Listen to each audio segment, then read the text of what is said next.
Ya, balik lagi di gue, The Fourth Emperor gitu kan. Sama gue Mo.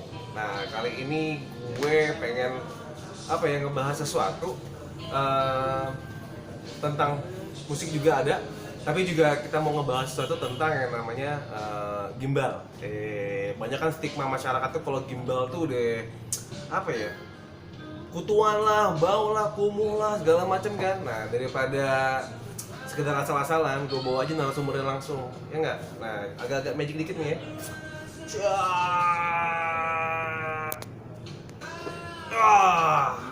Ada langsung kan. Nah, keren ya. Oke, bro, selamat datang di channel gue, bro. Oke, selamat datang. Nah, gue nggak tahu deh apa ini emang ke Korea atau emang gaya ini, gue nggak ngerti. Tapi lo lihat sendiri ya, rambutnya gimbal gini kan. Nah, gue buat narasumber sekarang. Jadi gue lebih pengen nanya-nanya sebenarnya kan. Oke. Kalau sebenarnya apa ya? Bener nggak sih stigma orang bahwa yang bergimbal tuh udah pasti lusuh, lo pasti hidupnya urakan segala macem gitu kan. Ada juga yang stigmanya lebih ke anak reggae nih gitu kan. Tapi apa sih sebenarnya yang bikin lo bener-bener jadi bergimbal lah gitu kan? Sebenarnya kalau diceritain Panjang ya. Oke, lo kenalin diri dulu deh. Siapa nih? Aku kenalin dulu. Ya, Kalau orang sih biasa manggil gua Gimars, gitu kan. Gimers. Apa tuh Gimers? Gimars itu gimbal merangsang. Ah, Jadi namanya memang nama rambut gua ya, kebetulan. tuh gimbal merangsang. Apa yang merangsang gue? Apa gue? Jadi kebetulan nih kalau dibilang gimbal merangsang itu kenapa? Oke. Jadi orang pikir mungkin gimbal itu kan seperti rambutnya wig gitu, padahal enggak. Ini numbu, bro. Numbu ya? Numbu dia. Oke, Makin numbu. panjang. Jadi Oi. merangsang di sini maksudnya merangsang pertumbuhan. Oh, merangsang pertumbuhan. Gitu, tujuan. Oke. Ngomong-ngomong kalau misalkan lihat ke bawah bukan ada teks. Mungkin kita nggak ada teks, nggak ada apa-apa. Kita anggap dulu, Mas. Yang ada kopi. Jadi kita emang ngobrolnya sambil ngopi nih. Kita lagi ada di studio Sengakar Ya, di studio kopi. Tebet. Studio musik sama studio apa sih sebenarnya? Dia ini sinematografi juga ada, studio kopinya juga ada.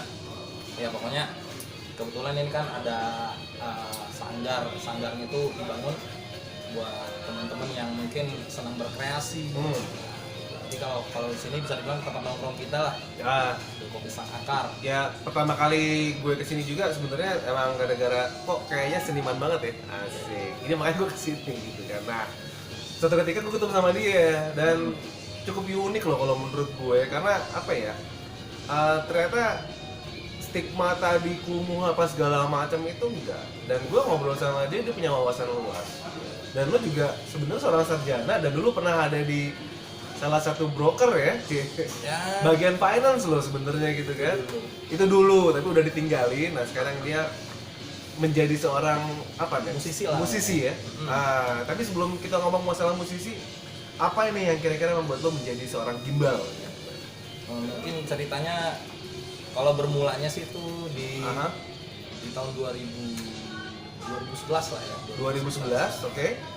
Lulus kuliah, ijazah udah dimanfaatin, ya kan udah kerja, ya nggak usah disebut detail lah, intinya udah sempet kerja, ya. Malah sobat kerjanya kemarin bilang di bank loh men. Cuma nggak usah disebutin banknya apaan ya. Nggak usah sebut merek lah kan. Oke. Jadi konsultan juga, Oke. nggak perlu disebut konsultan apa. Ya kan? Oke. Nah jadi sempat di bimbel juga, Kan? bimbel, habis itu ternyata hobi itu tuh mengejar terus, jadi kerja jalan, hobi ke studio jalan juga. Jadi Oke. latihan bareng teman-teman rekan kan. Nah memang bisa dibilang kalau ditanya lebih kemana, lebih kemana minat dan bakatnya, minat dan bakat itu tuh lebih ke musik. Musik ya. Oke. Jadi pergaulannya juga di kalangan teman-teman yang masih ya mereka disebut musisi lah. Kalau saya kan sebenarnya tumbuh kembangnya itu musik itu dari jalanan. Wih. Gitu. Jadi dari zaman kuliah itu emang udah sering nyame di bus juga. Ya lumayan ada dapat tambahan buat jajan. Tapi seru loh men, gue malah banyak ketemu musisi jalanan tuh yang lebih apa ya, kalau menurut gue lebih berbobot. Ya. Karena ketika, ya gue nggak tahu ya, kalau gue kan nilainya kadang-kadang ketika sesuatu yang tampil di TV atau di media lah ya yang mainstream gitu, bukannya nggak perlu duit sih, tapi maksudnya udah mentingin duit banget lah, bisnis gitu loh. Nah ketika gue liat pengamen jalanan, gue ngeliat musisi jalanan, kok kayaknya lebih berbobot gitu kan. Jadi sebenarnya gini, kalau dibilang cara mereka berjuang untuk bisa dibilang menghidupi kehidupan mereka hari-hari itu dengan musik itu ya patut diacungi jempol lah ya kan. Iya sih, bener. Sampai sekarang ya kalau kita lihat musisi jalanan itu yang mereka andalkan itu ya apa yang mereka tahu gitu, tanpa harus tahu pendidikan Formal. Nah, oke. gitu kan. Jadi belajar tuh memang dari pergaulan dari musik aja. Nah cuman waktu zaman gua bilang nggak apa-apa pakai gua nggak masalah. Nggak masalah men, gue lo segala macam, karena tujuan gue emang di awal kan lebih ke Fart Emperor ini adalah wadah untuk gue dari dua sisi gitu loh. Satu yang mengatasnamakan sisi gue norma susila budaya, gue adalah orang bener gitu kan. Tapi sebenarnya juga yang begini kan bener men gitu loh. Lo punya wawasan. Ya ntar ya kalau kita ngobrolannya lebih ke arah-arah yang lain, gue rasa lo pasti tahu apa ya, audiens gue, viewers gue deh gitu kan, viewers gue, lo bakal ngelihat bahwa sosok kayak Gimmers ini apa ya, smart kalau gue bilang sih. Dan lu belum pernah lihat dia live kan, anjir. Ntar dikit ya. Next ya udah deh. Itu lagi ini man, lagi reparasi. Reparasi kita. Ya next aja nanti kapan. Siap. Kan nanti kita bisa Oke, ini. oke, Nah oke. jadi kalau gue Lanjut, Man. Gimbal itu buat gue sebenarnya lebih kepada pilihan orang untuk totalitas di bidangnya. Jadi nggak melulu hanya ngobrol tentang musik, apalagi banyak orang menstigma gimbal itu tuh lebih identiknya ke reggae gitu. Ya, nggak harus begitu sih, walaupun memang kebanyakan orang kenal mungkin gimbal lekat dengan musik reggae atau mungkin ya, dan hal-hal yang lain mungkin mereka anggap gimbal itu lekat dengan rasta gitu kan. Ya, Iya men. rasta kan. Ada juga yang ngomong kalaupun nggak gimbal, gue ngeliat waktu itu Snoop Dogg di gimbal tapi dia nge-waits. Ya anjir gitu kan. Ya nggak melulu begitu ya. Nggak melulu gitu kan? Nggak selalu harus seperti itu. Jadi Lo nggak melulu berarti pernah dong. ya nggak munah dong ya, makanya Nggak munah lah. bahwa Yoi. banyak teman-teman di komunitas seperti itu ya mereka juga jadi oh kalau gimbal yang rasta tuh begini gitu. Gimbal yang mungkin ada yang dibilang yang bermusik reggae ya, mungkin begini gayanya gitu. Jadi sampai akhirnya kenal oh yang rasta begini, yang reggae begini. Iya. Karena rasta nggak selalu reggae dan reggae nggak selalu rasta. Asik. Itu gue udah Beda lagi gimbal kan. Gimana? Reggae Nggak selalu rasta. nggak selalu rasta. Dan rasta nggak Dan selalu rasta nggak selalu reggae. Nggak selalu. Anjir, tuh gue perlu tahu juga itu tentang apa itu maksudnya tuh. Ya, Tapi nanti. anyway, jadi 2 minggu yang lalu gue diajak Gimmers tuh ke mana namanya? The Corner ya? The Corner. Di Blok M itu. Gue baru melihat men yang itu Uncle Sam berapa sih umurnya? Itu 60 lah. Uncle Jangan Seno disebut kalau- angka yang tepatnya. Uncle Seno kalau lo nonton sorry, tapi gue memang pas lo lagi nyanyi tadi ya, keren gitu kan. Ketika tangannya begini, ini udah ngelewer-lewer. Jadi gue bilang emang udah tua, cuma kalau lo ngobrol sama dia kayak anak muda men, beneran Banget. kayak anak muda. Mungkin 60-an ada nggak sih? Ini 60 bro. Oh 60 ya? Emang Wah. 60 tuh. 60-an. Yoi. Ada itu, ada Bung Hansel juga ya. Ada bunga. Itu juga udah lumayan berumur tapi anjir spiritnya sadis lah. Ntar gue kasih dikit lah klip-klipnya walaupun gambarnya jelek ya, tapi ntar gue edit lah, ada kok pokoknya. Perhatiin.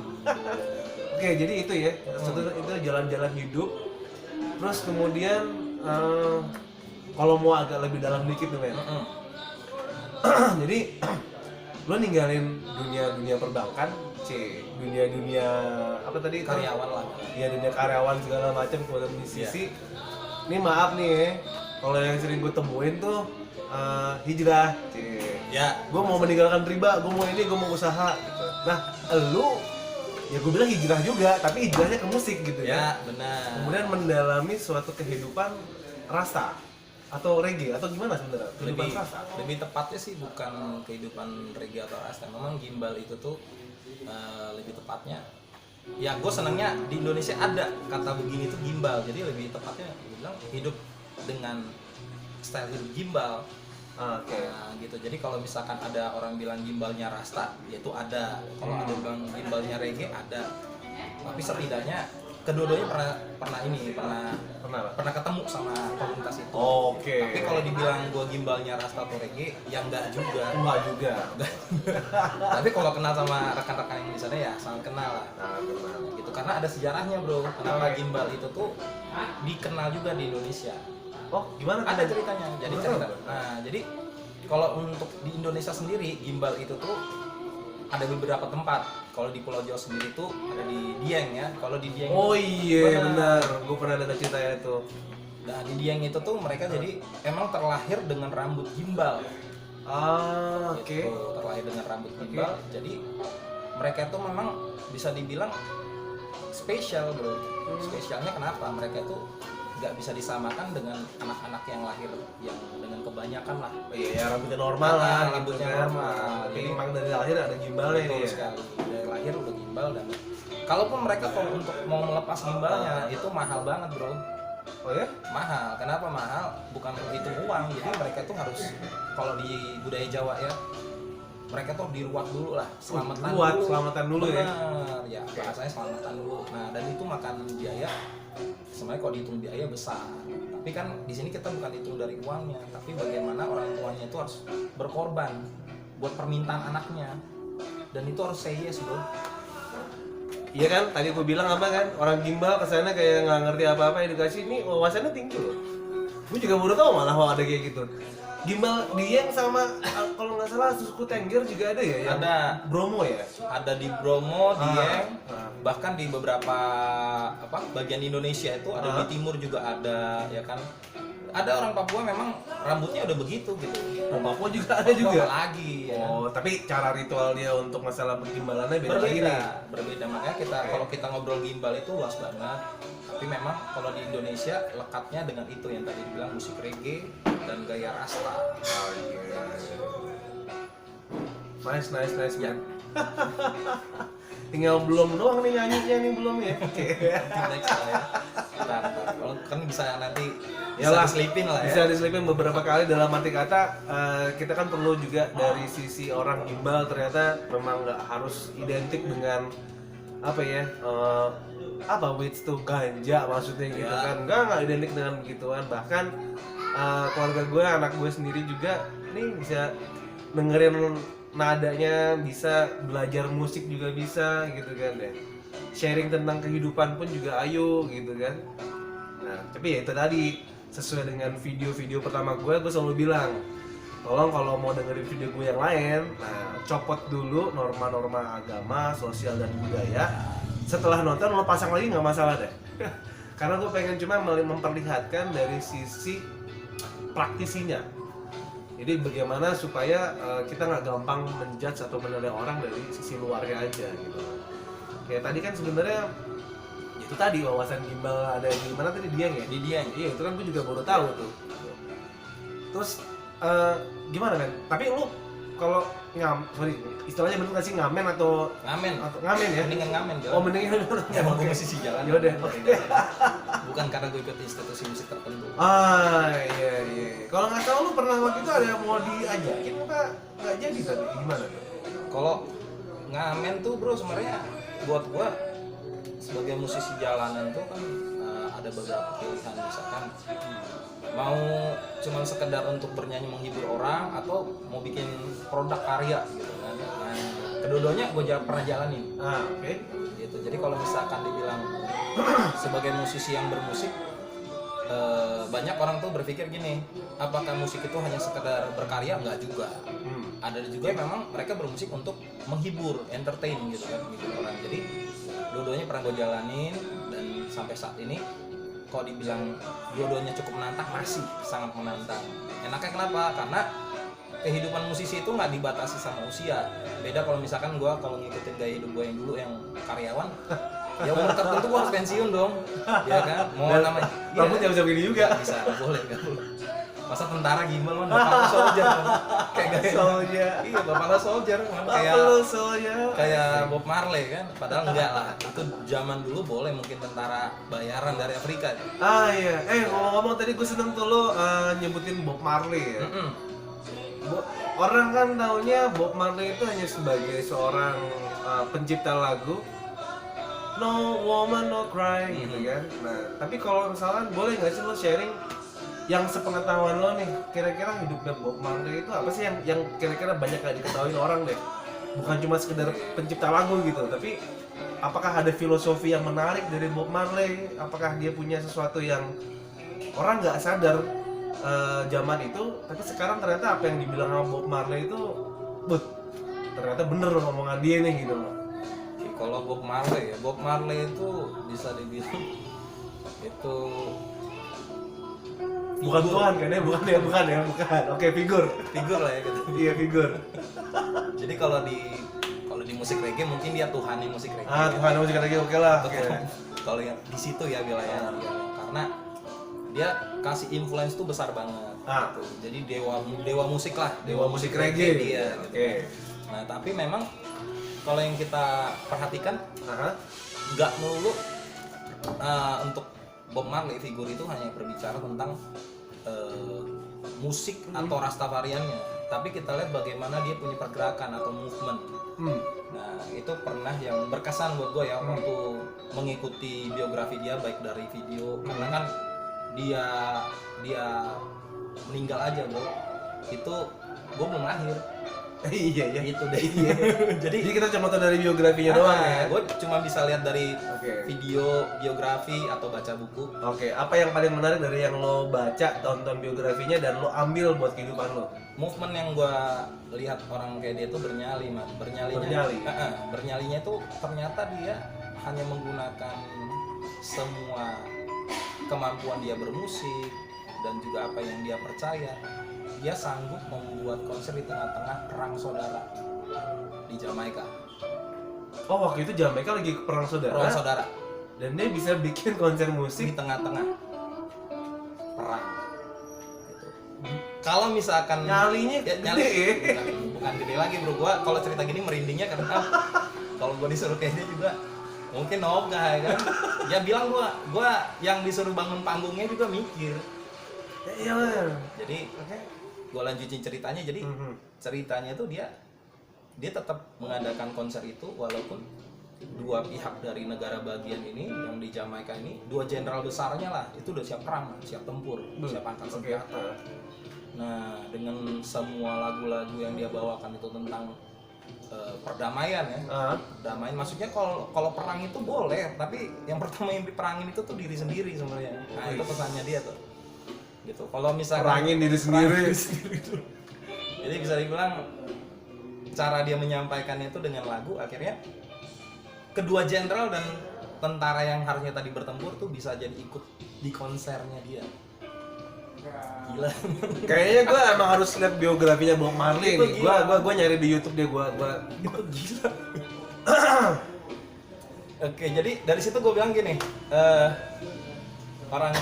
orang figur seperti figur Bob Marley, kita bukan cuma ngobrol tentang musiknya aja, reggae atau mungkin Rastafariannya, tapi lebih kepada movementnya, pergerakan dia itu yang bisa ngebuktiin bahwa apapun yang dia niatkan, yang dia punya, yang saat itu mungkin dia bisa dengan musik ya, musik, dan akhirnya dibawakan di situ, dan akhirnya ya dia mungkin nggak akan mikir lagi untuk, mungkin banyak orang mikir gua melakukan perdamaian demi apa-apa begitu, enggak, dia melakukan itu hanya cuma satu, dia pengen kedua negara bagian ini bisa bersatu sebagai satu bangsa ya kan.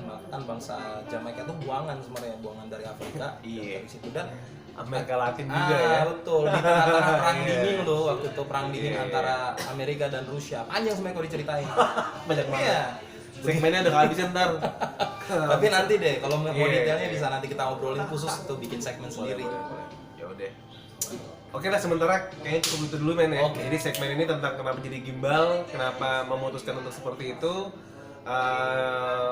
Kita cut dulu aja yang sekarang ini karena juga udah 20 menitan nih sekarang ini nontonnya udah agak bete kali kalau rokok udah habis 2 batang Nanti mungkin kita ya. selipin deh, Mas. Kita selipin yang lain, sementara off dulu. Oke, berikutnya mungkin kita ngomongin apa nih? Gue sebenarnya pengen nanya sama lo itu, men, lo lebih seneng orang yang beragama atau yang berspiritual sih, men? Atau bertuhan atau lo gimana ya?